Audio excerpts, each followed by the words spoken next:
Hi, and for those just tuning in, my name is Timothy Lang. My final project is to show how mass manufacturing is one of the major defining factors of the Anthropocene.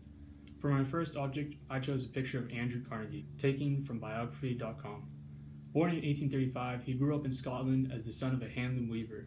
What he is most famous for isn't his handloom weaving skills, of which I have none, but the company he founded, named Carnegie Steel Company, born around the 1870s.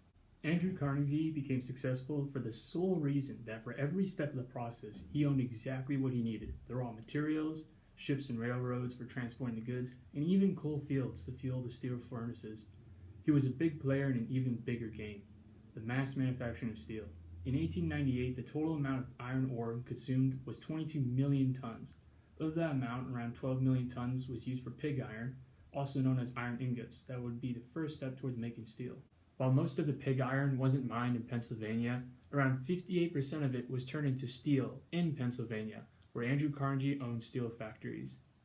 Compared to today's standards, in 2018, the U.S. produced 49 million tons of iron ore alone, more than double of that in 1898. Andrew's idea of buying up all the parts of the manufacturing process was one of the brilliant ideas about business created in the 19th century, which is why most mass-produced items are cheap and why the U.S. is able to mine double the amount of iron ore and still sell it at a low cost.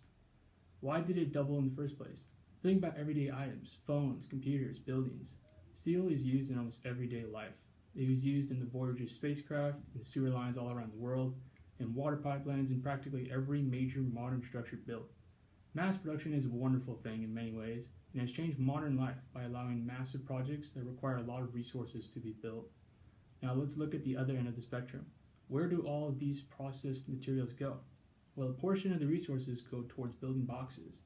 And I'm not talking about these kinds of boxes.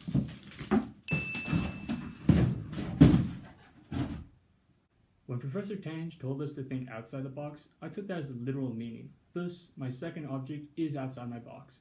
That's right, my second object is the whole Dupre building, aka Du Prison for all those who are living in their 14-foot 4 inches by 7-foot dorms.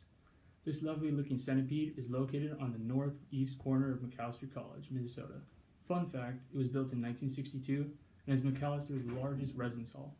But here's some food for thought. How is it possible to build Dupre? Through the vast amount of manufactured refined resources available. That's how. Drawing upon the Ghost Map by Stephen Johnson, the more amount of energy is available, the more growth happens as a direct result. That's why after agriculture was invented, the human population was able to expand dramatically due to the great increase in energy sources of food.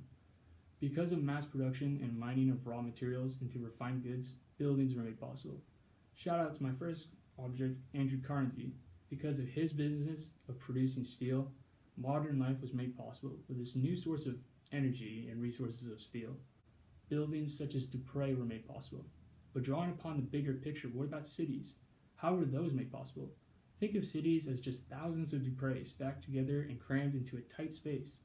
Cities were made possible in much of the same ways that Dupre was made possible to build, through the vast amount of refined, mass-produced materials made available. You know what else is mass manufactured?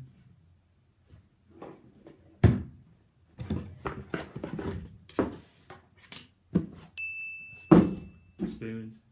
My third object is a spoon that I stole from Cafe Mac.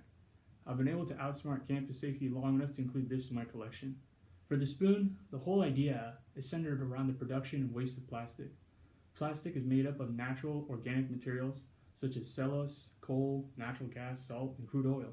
That in itself doesn't sound bad, but when combined together, they create long polymer chains that are durable but flexible under intense heat and pressure. Because of how strong, durable, and cheap plastic is, mass production of plastics, which began just 6 decades ago, has accelerated so rapidly that it has created 8.3 billion metric tons.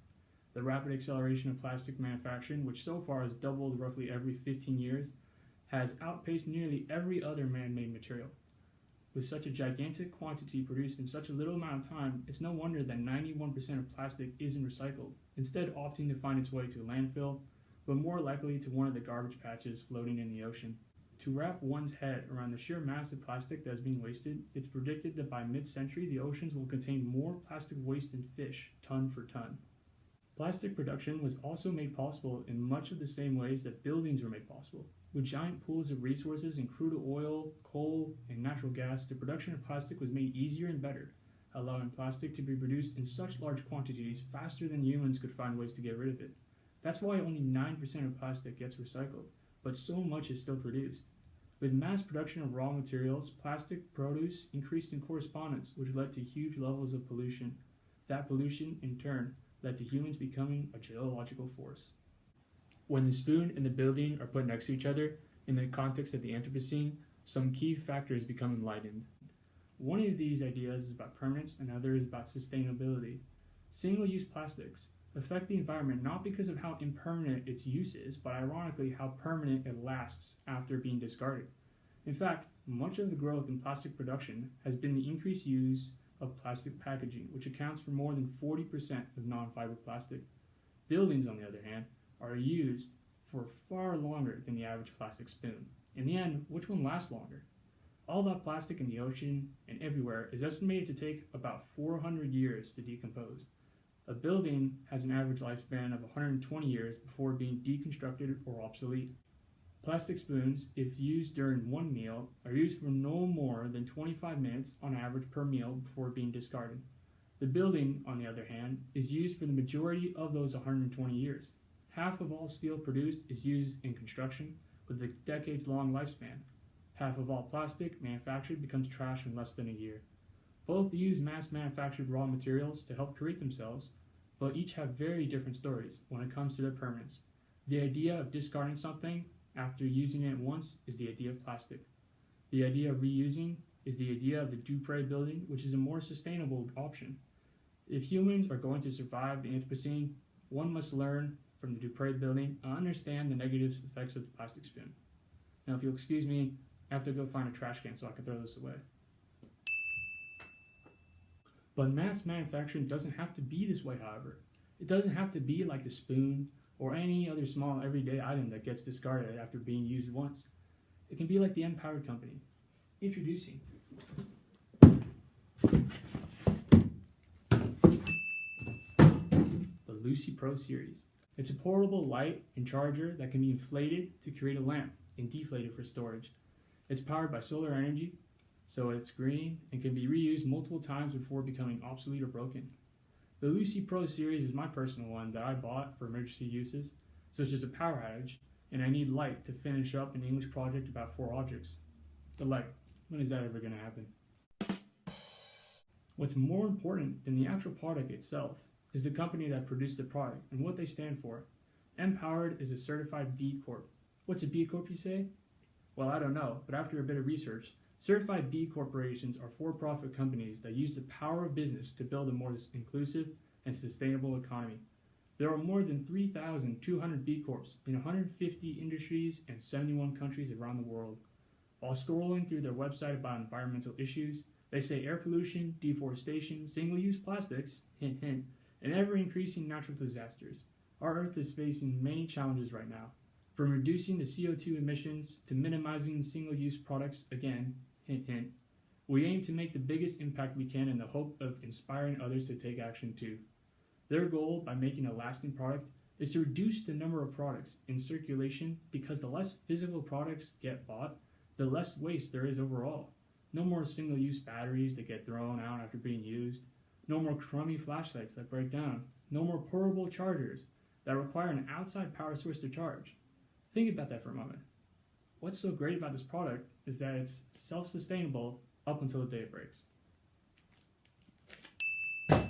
We are living in the Anthropocene because of mass manufacturing.